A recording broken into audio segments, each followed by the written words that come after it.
Backstage people, we are so excited to see everybody today. This is 3 Turn 3. I'm at Skating PJ, sometimes known as PJ Kwong, and I am here with my buddies, Charlene Bailey, Mazen Thomas, and we are live for another episode. Don't forget that we're going to be having all kinds of fun stuff happening today. We're going to get caught up with the news. We're going to have our special guest, and that is Chloe Chouinard, who's going to be talking to us about synchro. She is with NEXXICE Senior. And of course, we're going to have On Thin Ice, our new segment where we talk about all kinds of topical things. And we've got a new question this week. So without further ado, you guys say hello. Hello. Oh, hello. Good day to everyone. Hopefully everyone is safe at home with the snow situation in the Toronto area. Yes. Are you guys snowed into your houses? Or are you good? Well, I think that what we're going to do, we're going to get straight on Ontario news. What do you think? Sounds good. Do you think that's a good idea? Yeah. Okay, let's do it.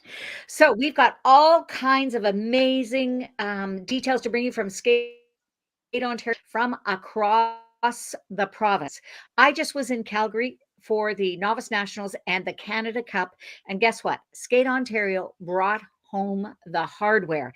If I could tell you first about novice dance champions, Charlotte Chung and Axel McKenzie, novice dance champions of Canada. Oh, yeah. And then Lucille Yang, novice women's champion of Canada, and Ashley Din, silver medalist for novice women. And then honorable mention goes to Eva Zhao from Mazen, from your club, who finished in 4th place. Mazen, you've got other results, I think.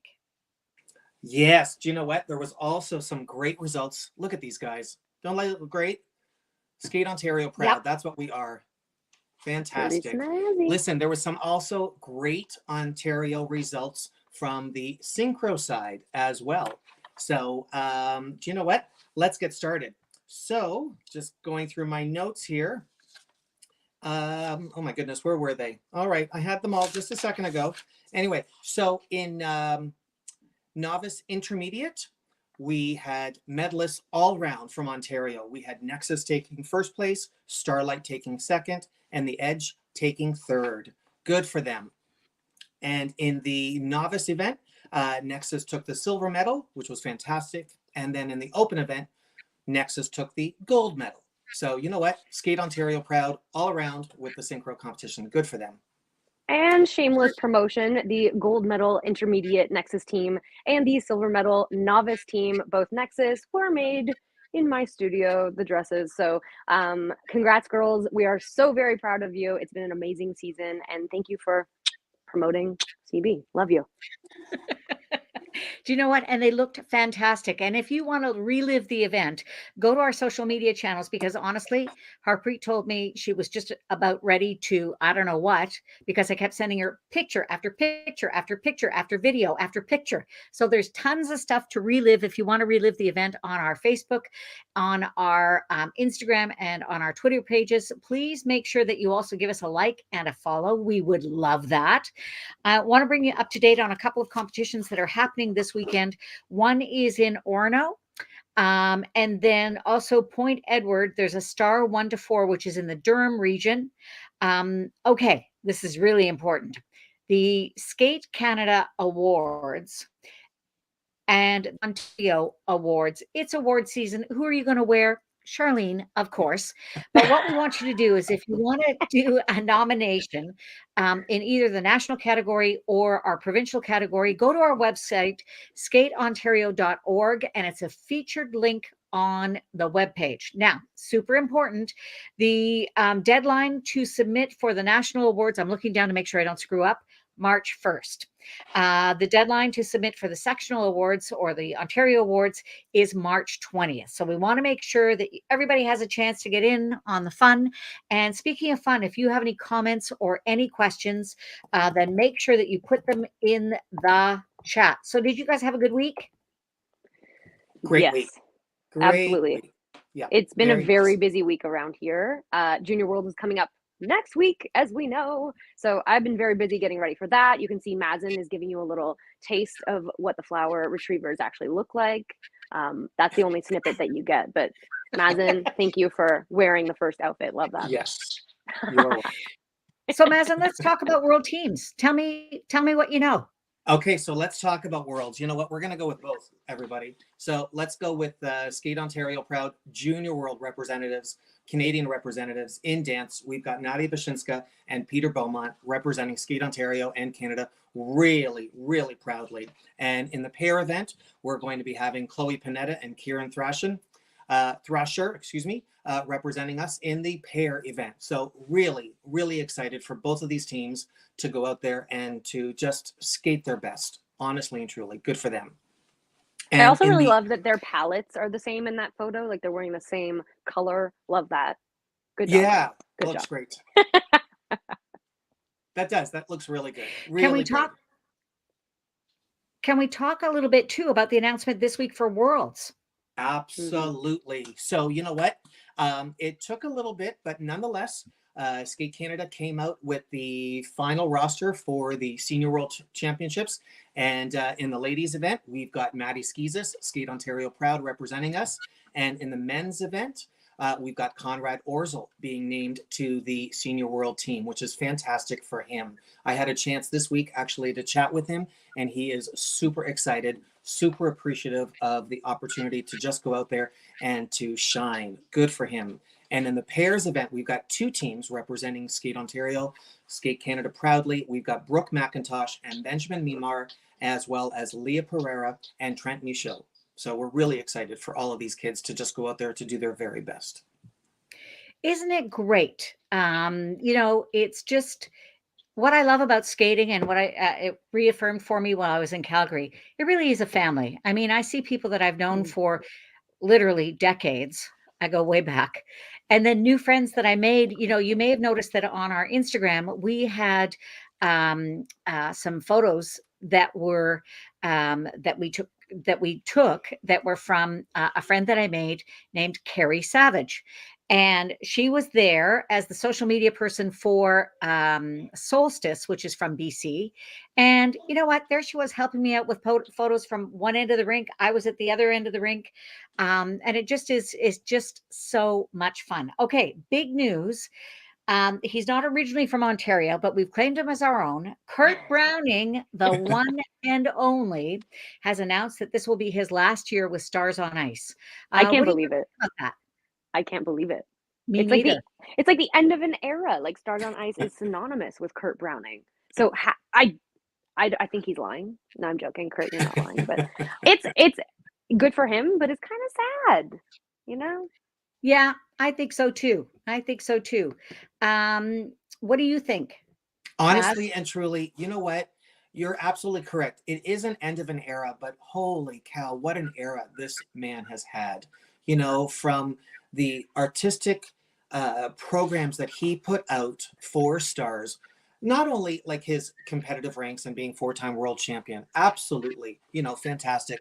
But you know what he's done for the sport and what he has been able to show his own artistic abilities on Stars on Ice and the different programs that he's put out there have just been phenomenal. I mean, for me, there's a couple of programs that stand out, which is, Brick House, that I just thought was fantastic. And then his tribute to the Tragically Hip as well. Just great, great stuff. He'll be greatly missed, but you know what? He's going out with a bang, and good for him.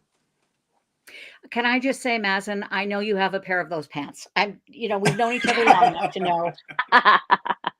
Well, we did skate at the same time. We are of that same I was just going to say. Yes. Yes. And if you know, that's all you have to say. That's it.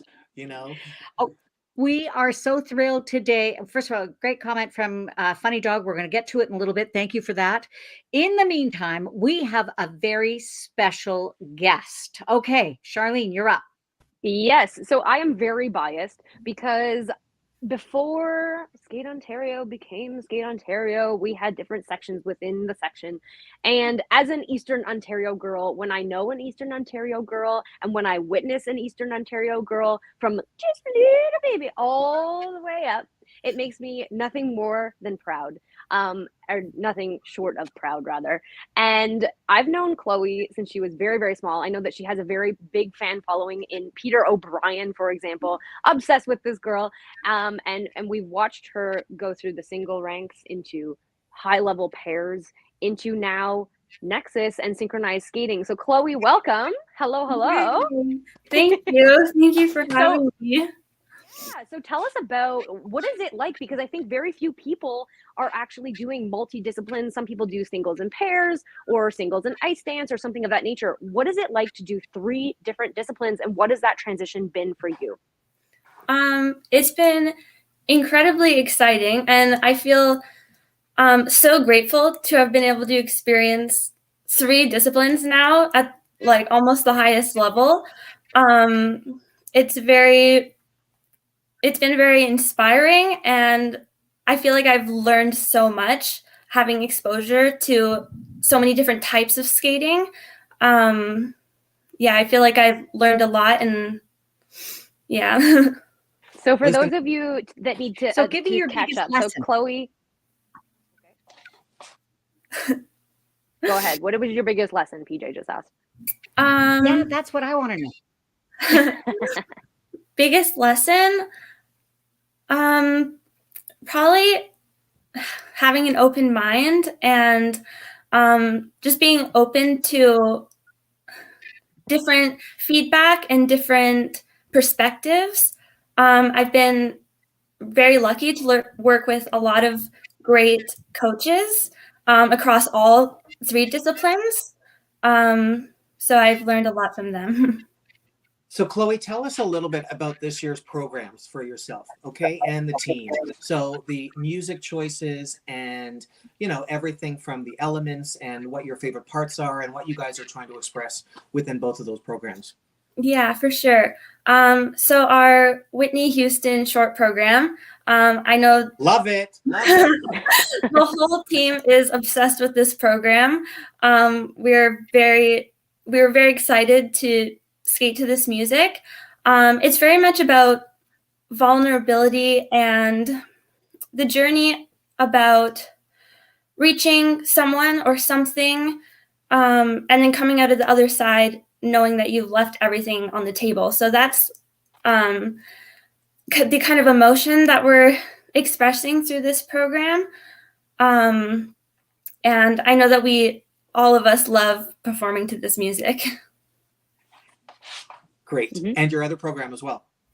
Our free program is very different, but we were really excited about it as well. It's about the duality of the Mediterranean Sea. So how the water can be some of the most serene, but also some of the most dangerous on Earth, and how it can take life, but also create it.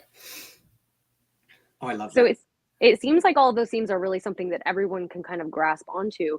And I think what my question was earlier, I think we had a little bit of a technical situation, Chloe, is that through skating, we're able to tell a story, right? So yeah, but you can only do it if you have the skills to be able to do so. So what do you find that is the same throughout singles, pairs, and synchro, and what is different? And for those of you at home who are not aware, Chloe skated at a very high level with junior national pair champion, skated for Austria at one point with former partner Olivia Omer, and is now NEXXICE.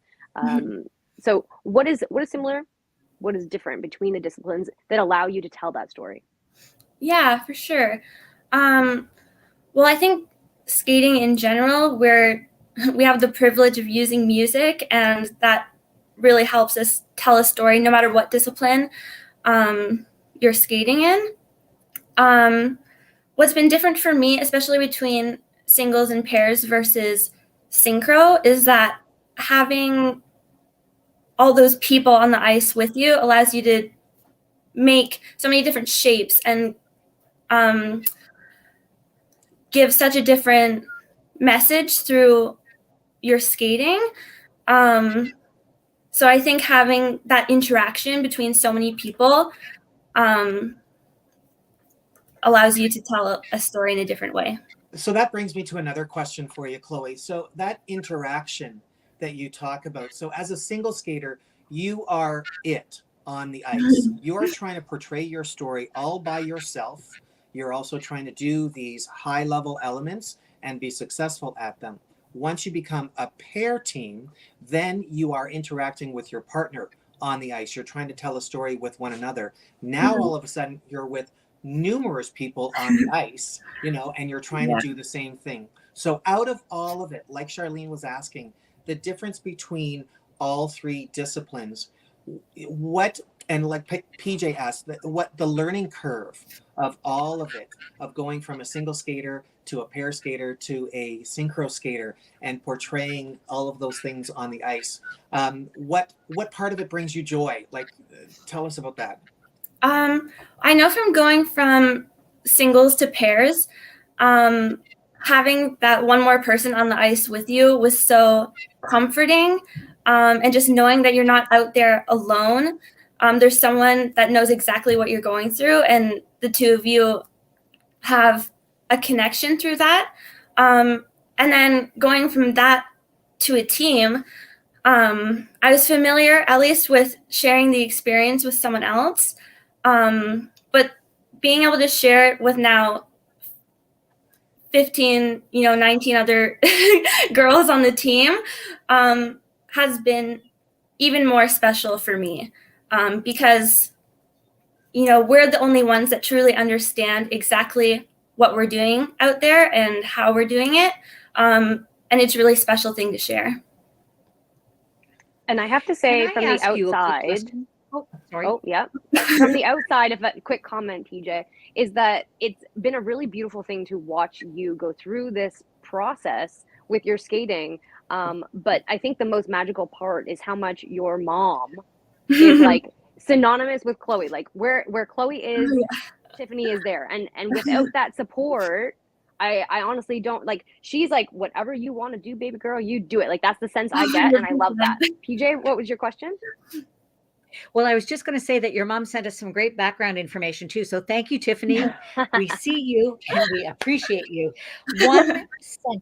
One sentence to describe what it's like to be part of NEXXICE, which is probably, one of the most successful skating franchises out there in the world. So you're part of it. What does that feel like? One sentence. One sentence. For me, skating with NEXXICE is a privilege. They have such a legacy, and it's a huge privilege for me to skate on this team with these girls. That is fantastic. You know what, Chloe Chouinard, thank you so much for joining us. You have been a treat. We really enjoyed talking to you. Round of applause. Thank you so much. See you in Lake Placid. Okay, guys, that was so much fun. Guess what? For the very first time this week, we are also on Instagram Live. Oh, yeah. We're everywhere. 3Turn3 is taking over the skating show world. And one of the things we're going to do is our on thin ice question. So synchronized competition this year has been merged with nationals, both at the junior senior nationals and at the novice nationals with the Canada Cup. Is this a good idea, a bad idea? Where do you guys stand on it? Charlie. Go ahead, Maz. Okay, I'll go first. I think that it's a fantastic thing. I know that in the past, we have talked about the logistics of a synchronized skating competition. So for those of you at home who have never been to one, it's a whole other animal. There are fans, the parents are going bonkers in the stands in the best way possible. It feels like a soccer match. There are just a ton of people. And so I think it's a really great opportunity to bring that hype and bring that vibe into and inject into the other areas of skating, so singles, pairs, dance, because I think often, as a spectator, I tend to be more on the rowdy side, for anyone who's ever witnessed it, and usually, singles, pairs, and dance is like, oh yeah, very nice, but synchro people are like, let's go. So I think it's fantastic. I agree. You know what? I think that for the most part, as a skater growing up, it was the dream to be able to qualify and to compete at nationals. And once you got there, you started to, you had your eyes opened up to skaters from across the country. But at the same time, you had your eyes opened up to only singles, pairs, and dance skaters from across the country. And so, like you said, PJ, earlier, skating is a family. And I think what we've done right now is we've now, we've now opened up our arms to increase the number of people within our family, and involving synchro skating in with the singles, pairs, and dance at the national level at the same time, I think only opens the door to exactly what skating is all about. We talk about the inclusiveness of this sport, and at the same point in time, it's taken us a very long time to get here. I'm glad we're here. I'm glad we're here. But at the same time, it took us a very long time. Speaking to a lot of national level skaters about their thoughts about the inclusion of, the synchro skating at the competition, they all loved it. They all loved it. They just thought, what, we've heard a lot about it. We don't really get a lot of time to be able to see it. So, you know what, this is just an amazing opportunity for them to kind of say, hey, this is fantastic. And look at our guest today. Chloe Chouinard, without the idea of opening up her own mind, of going into another discipline within the sport, do you know what, might not have ever continued in the sport. And so I think that this is really nice. So I just want to say I'm 100% for you. As I saw in Calgary, there were many more fans who were in the stands for the Synchro Canada Cup event than there had been for nationals. And I have to say, the synchro teams who were on site went to novice nationals, in between their practices, to be able to support the other skaters. So that teamwork spirit is very much alive and well. Now, what would you say to people who say it's too many people? If we include synchro in all the competitions, then that means we can't go to smaller centers because there aren't enough hotel rooms. There are people who say, well, I saw, synchro skating back in 1974, and they're not considered elite athletes. We, of course, as skating insiders, we know they are. But what do you guys think about that whole, people who see the glasses half empty will see challenges with it. Should we just work through them? Do they have a point? What do you guys think? I think this has come up in our backstage conversations, PJ, where, it's kind of like hosting a games. You're across many hotels. I know at nationals, it was held in Oshawa this year. There were teams that were traveling from 45 minutes away, which is not an ideal situation. But I think in order for this leg of the sport to grow, in order for synchronized skating to continue on a trajectory with high level attached to that name, they have to be included. So it's kind of like you have to accommodate this in order for the sport to grow. And in general, the more people skating in Canada elevates the entire thing, right? So I'm very biased when it comes to this. And I think when people don't want to include it in synchronized skating with the rest of the disciplines, it's not synchronized skating is not the other discipline. It's very different than when I was growing up, and we were forced to do like what used to be called stroking sessions with maybe kids on your session. If you were in a small center, maybe they weren't as strong a skater if you happened to be very talented, so you already had a bad taste in your mouth, and it was constantly looked at as less than. And for anyone who has ever jumped in a line, jumped in a circle, they are doing overhead lifts. It is exhilarating, and the sport is only going to develop from there. So for anyone who, thinks that it's a terrible thing, I am prepared to drop the gloves over this. Synchronized skating is very important to skating in this country. I agree. And across the globe. Maz, what about you? I agree. And again, I come back to that word of being inclusive, because for a team to go to nationals and to compete at nationals at the same venue that our national champions are competing at. So for instance, you've got this young skater looking up to, for instance, like Piper and Paul. All of a sudden they can say to themselves, you know what, this is amazing. We've just been on the same ice that Piper and Paul were at or on. And as well, like Keegan Messing and, Maddie Skeesis. Things like that really are indelible in their minds and great memories for them. I also have to say and mention that at the World Figure Skating Championships, PJ, you've been to umpteen World Figure Skating Championships, okay, as the in-house venue announcer and announcing these competitive skaters. And as a fan. Right? Listen, these venues are not always super close to hotels. As you know, it can take 45 minutes, an hour to get to the venue. from your official hotel very often. I think the other thing that comes into play as well, especially in Ontario, I can't speak for the other provinces, but in Ontario, there are amazing venues that can house, anywhere between 2 to 4,000 people in a venue that could potentially host a national championships. So it doesn't always have to be in the greater area of, like, Toronto, for instance. Look what took place this year. We were still within the GTA. We were in Oshawa hosting an event like this. So I think that for the most part, I think if they, being the operative word, look a little bit more closely, there are amazing places that would be able to house and host an event like a national championship for everyone, for synchro and singles, pairs, and dance. That was On Thin Ice for this week. Guess what? Our last question. We have a great question from Funny Dog and Mazen. It's going to go to you because you have knowledge in this area. Do you want me to read it to you? Please. Question from way out in left field. Do the fours competition still exist? I miss seeing this unique discipline. So that's one of the things that was kind of unusual. It was where two pairs skated together, a total of 4 people. It even went to the national championships. Mazen, did you ever skate fours? And what do you think about that? Thank you, Funny Dog, for the question. Thank you. Thanks, Funny Dog. And glad that you are a great fan and always paying attention to what we're up to on 3x3. So you know what? I did fours, but I did fours in shows, not necessarily at nationals. And fours discipline and 2 pairs skating together was a highlight for the national championships. That's for darn sure. Yep. That's for darn sure.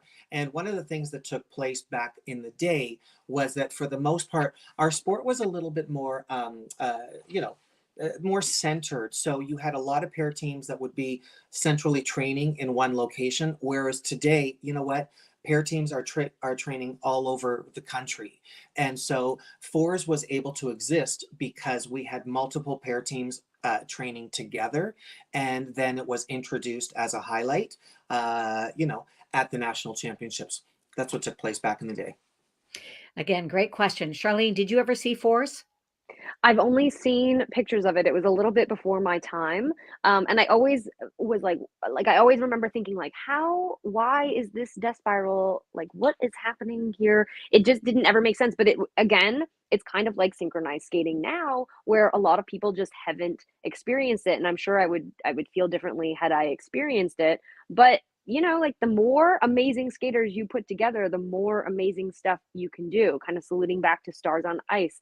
Look at the shows that they have produced for decades and decades, right? So I think fours could be an interesting thing to revisit. I mean, they introduced the team event at the Olympics. So I think if people have open minds, and we have a ton of quality skaters, especially in this province. Not to say there aren't in other provinces, but we're biased. We're 3x3 from Skate Ontario. We have a lot of talent here. And, however we can extend the skating careers of everyone, why not? Let's do it. Well, you know what, guys? We have come to the end of another show. This has been 3x3. We will see you next week, next Thursday at 1 p.m. Central.